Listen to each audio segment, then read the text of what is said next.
আসসালামু আলাইকুম, I am back to my channel. আজকে আমি আপনাদের সাথে তৈরি করে দেখাবো বিফ বিরিয়ানি। আশা করি আপনাদের কাছে এই বিফ বিরিয়ানিটা ভালো লাগবে। আর এই বিফ বিরিয়ানিটা খেতে কিন্তু খুবই টেস্টি, ছোট বড় সবারই কিন্তু খুবই ভালো লাগে বিফ বিরিয়ানি খেতে। সব ধরনের বিরিয়ানি খেতে কিন্তু সবারই খুবই ভালো লাগে, বিশেষ করে এই বিফ বিরিয়ানিটা খেতে তো আরও বেশি ভালো লাগে। যারা আমাকে ইতিমধ্যে সাবস্ক্রাইব করে দিয়েছেন তাদেরকে অসংখ্য অসংখ্য ধন্যবাদ। আর যারা এখনও সাবস্ক্রাইব করেনি, আমার চ্যানেল নতুন, তারা প্লিজ সাবস্ক্রাইব করে পাশে থাকা বেল বাটনটি প্রেস করে দিবেন নতুন নতুন ভিডিও নোটিফিকেশন পাওয়ার জন্য। এখন কথা না বাড়িয়ে রেসিপিটা কীভাবে তৈরি করে সেটা দেখে আসি, আর কী কী উপকরণ লাগে সেটাও দেখে আসি। এখানে আমি 3 কেজি গরু মাংসকে ভালোভাবে ধুয়ে নিয়েছি। আর এখানে দিয়ে দিয়েছি আদা রসুন পেস্ট পরিমাণ মতো, পেঁয়াজ কুচি পরিমাণ মতো। আর এখন এখানে দিয়ে দিব রেডিমেড বিরিয়ানি মশলা। এই রেডিমেড বিরিয়ানি মশলাটা ব্যবহার করলে কিন্তু রান্নাটা খুবই সহজ হয়ে যায় আর তাড়াতাড়ি তৈরি করে ফেলা যায়। এখানে পুরো বিরিয়ানির প্যাকেটটা এখানে ঢেলে দিব। আমি এখন এখানে আপনাদেরকে পরিমাণ বলে দিচ্ছি না, আমি ডেসক্রিপশন বক্সে লিখে দিব, আপনারা চাইলে সেখান থেকে দেখে নিতে পারেন। এখন আমি এখানে দিয়ে দিব লেবুর রস। আপনারা চাইলে এখানে ভিনেগারও ব্যবহার করতে পারেন লেবুর রসের পরিবর্তে। লেবুর রস দিয়ে দেওয়ার পরে এখানে দিয়ে দিব লাল মরিচের গুঁড়া পরিমাণ মতো। লাল মরিচের গুঁড়ো দিয়ে দেওয়ার পরে এখন এখানে দিয়ে দিব টক দই। এখানে টক দইটা কিন্তু দিতে হবে, টক দই দিলে বিরিয়ানিটা খেতে ভালো লাগে, তাই এখানে টক দইটা ব্যবহার করতেছি। আপনাদের বাসায় যদি টক দই না থাকে, আপনারা পাউডার মিল্ককে গুলে তার মধ্যে একটু লেবুর রস দিয়ে দিলে সেটা টক দই তৈরি হয়ে যাবে। যাদের বাসায় টক দই থাকবে না তারা এভাবে করে টক দই তৈরি করতে পারেন।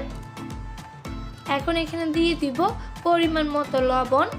লবণ দিয়ে এটাকে এখন ভালোভাবে নিতে হবে, আর এটাকে একটা ঢাকনির সাহায্যে ঢেকে এক সাইড করে রেখে দিতে হবে ম্যারিনেশনের জন্য।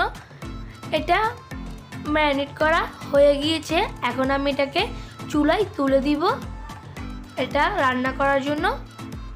এখন কিন্তু আমি এখানে কিন্তু কোনো পানি ব্যবহার করিনি, এখান থেকে কিন্তু পানি বের হয়ে যাবে। এখানে পরিমাণ মতো তেল দিয়ে দিব। পরিমাণ মতো তেল দিয়ে দেওয়ার পরে এখন এটাকে একটা ঢাকনির সাহায্যে ঢেকে দিব রান্না করার জন্য। এখন দেখুন এখান থেকে কিন্তু অনেকটাই পানি বের হয়ে আসছে, আমি কিন্তু এখানে কোনো পানি ব্যবহার করিনি। এখন এখানে দিয়ে দিব আলু বোখরা, দিয়ে আবার ঢাকনির সাহায্যে ঢেকে দিব আলু বোখরাটা সিদ্ধ হয়ে যাওয়ার জন্য। এখন এটাকে একটু নেড়ে চেড়ে দিব। দেখুন এটাকে একটু নেড়ে চেড়ে দিয়েছি। নেড়ে চেড়ে দেওয়ার পর এটাকে একটা ঢাকনির সাহায্যে ঢেকে দিব আবারও। এখানে আলুকে খোসা ছাড়িয়ে একটা আলুকে 4 ভাগ করে নিয়েছি, মাঝারি সাইজের আলু। এখন এটাকে একটু প্রথমে লবণ দিয়ে মেখে নিতে হবে। লবণ দিয়ে মেখে নেওয়ার পর এখন আমি এখানে ফুড কালার দিয়ে আবারও ভালোভাবে মেখে নিব। এখানে দেখুন আমার গরুর মাংসটা কষানো হয়ে গিয়েছে। এখন আলুটা ভাজার জন্য চলে যাব। এখানে একটা প্যানে পরিমাণ মতো তেল দিয়ে দিয়েছি। তেল দিয়ে দেওয়ার পর এখন আলুগুলোকে এক এক করে দিয়ে উল্টিয়ে পাল্টিয়ে এটাকে ভালোভাবে ভেজে নিয়েছি। এখন আমি চুলায় আরেকটা প্যান বসিয়ে দিয়েছি, আধা কাপ পরিমাণ ঘি দিয়েছি। ঘি দিয়ে দেওয়ার পর এখানে দিয়ে দিয়েছি জয়ত্রী আর পেঁয়াজ কুচি, কাঁচামরিচ কুচি। আর এখন এখানে দিয়ে দিয়েছি দারচিনি। দারচিনি দিয়ে এটাকে ভালোভাবে একটু নেড়ে চেড়ে কষিয়ে নিতে হবে। এখন এখানে দিব কাবাব চিনি। কাবাব চিনি দিয়ে দেওয়ার পরে এখন এটাকে আবারও ভালোভাবে নেড়ে চেড়ে নেওয়ার পরে এখন এখানে দিয়ে দিয়েছি পরিমাণ মতো লবণ। লবণ দিয়ে আবারও ভালোভাবে এটাকে কষিয়ে নিতে হবে। এখানে আমি 6 কাপ চাল নিয়ে নিয়েছি, ভালোভাবে ধুয়ে পানি ঝরতে রেখে দিয়েছি 15 মিনিটের জন্য। এখন চালগুলো দিয়ে দিয়েছি, দিয়ে এখন এটাকে ভালোভাবে উল্টিয়ে পাল্টিয়ে ভেজে নিতে হবে। চালগুলোকে খুব ভালোভাবে ভাজতে হবে বেশ কিছুক্ষণ সময় নিয়ে। কিছুক্ষণ ভালোভাবে ঘিয়ের মধ্যে ভাজার পরে এখন এখানে দিয়ে দিব অল্প পরিমাণ তেল।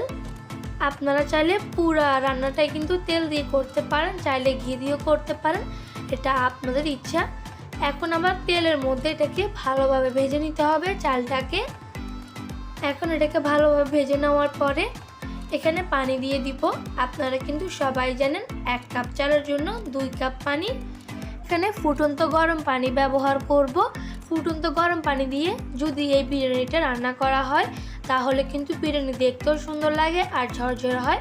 ঠান্ডা পানি দিয়ে যদি এই বিরিয়ানিটা রান্না করা হয় তেমন ভালো হয় না, তাই এটাকে ফুটন্ত গরম পানি দিয়ে রান্না করতে হবে। এখন এটাকে পানি সবগুলো দিয়ে দেওয়ার পরে একটু পানির মধ্যে ভালোভাবে নেড়ে চেড়ে দিব। নেড়ে চেড়ে দেওয়ার পর একটা ঢাকনির সাহায্যে ঢেকে দিব যাতে চালটা সিদ্ধ হয়ে যায়। কিছুক্ষণ পরে ফিরে আসছি। আমি এখন আবার ঢাকনিটা খুলে আবার একটু ভালোভাবে নেড়ে চেড়ে দিয়েছি। এখন এটাকে মাঝে রেখে রান্নাটা করতে হবে। আর নিচে একটা তাওয়া বসিয়ে দিয়েছি। এই ঢাকনার মধ্যে যে ছিদ্রটা আছে সেটা বন্ধ করে দিয়েছি একটা লংয়ের সাহায্যে। এখন এখানে যে গরু মাংসটা কষিয়ে রেখেছিলাম সেই গরু মাংসটা ঢেলে দিব। ঢেলে দেওয়ার পরে এখন এখানে দিয়ে দিব আলু। যে আলুগুলোকে ভেজে রেখেছিলাম সে আলুগুলো এক এক করে সবগুলো এখানে ঢেলে দিব।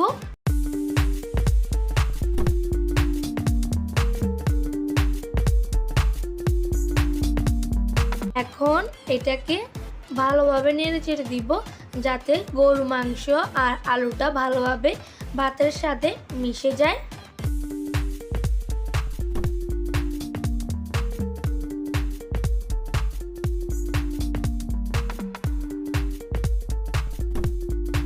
আরও কিছুক্ষণ সিদ্ধ হওয়ার জন্য আবারও ঢাকনির সাহায্যে ঢেকে দিয়েছি। এখন এখানে চিনি দিয়ে দিয়েছি। চিনি দিয়ে দেওয়ার পর চিনি দিলে খেতে বিরিয়ানিটা ভালো লাগে তাই চিনি দিয়েছি। আর গোলাপ জল দিয়ে এখন এটাকে আবারও ভালোভাবে উল্টিয়ে পাল্টিয়ে দিয়েছি। এটাকে আবারও ভালোভাবে নেড়ে চেড়ে দেওয়ার পর এখানে দিয়ে দিব আস্ত কাঁচামরিচ। কাঁচামরিচ দিয়ে দেওয়ার পরে এটাকে আবারও ঢাকনির সাহায্যে ঢেকে তারপর আপনাদের সাথে পরিবেশন করে দেখিয়ে দিব। দেখুন আমার বিফ বিরিয়ানিটা তৈরি করা হয়ে গিয়েছে। দেখতে যতটা সুন্দর লাগতেছে খেতে তার চেয়েও বেশি মজা। এই বিফ বিরিয়ানিটা ছোট বড় সবারই কিন্তু খুবই প্রিয়। সব ধরনের বিরিয়ানি কিন্তু সবারই খুবই প্রিয়, আর স্পেশালি এই বিফ বিরিয়ানিটা। আর আপনারা চাইলে এটা আপনাদের বাসায় কোনো ওকেশন হলে তখন আপনারা এটা তৈরি করে দিতে পারেন। আর এই বিফ বিরিয়ানিটা কিন্তু খুবই সহজে আর কম সময়ে তৈরি হয়ে যায়, আর এটা খেতে খুবই টেস্টি। আর যারা আমাকে ইতিমধ্যে সাবস্ক্রাইব করে দিয়েছেন তাদেরকে অসংখ্য অসংখ্য ধন্যবাদ। আর যারা এখনও করেনি তারা প্লিজ সাবস্ক্রাইব করে পাশে থাকা বেল বাটনটি প্রেস করে দিবেন আমার নতুন নতুন ভিডিও নোটিফিকেশন পাওয়ার জন্য। আর যারা আমাকে কমেন্ট করবেন তারা আমার যে কোনো 30 সেকেন্ডের ভিডিও দেখে কমেন্ট করবেন, না হলে কমেন্টটা স্প্যাম হয়ে যাবে। আসসালামু আলাইকুম।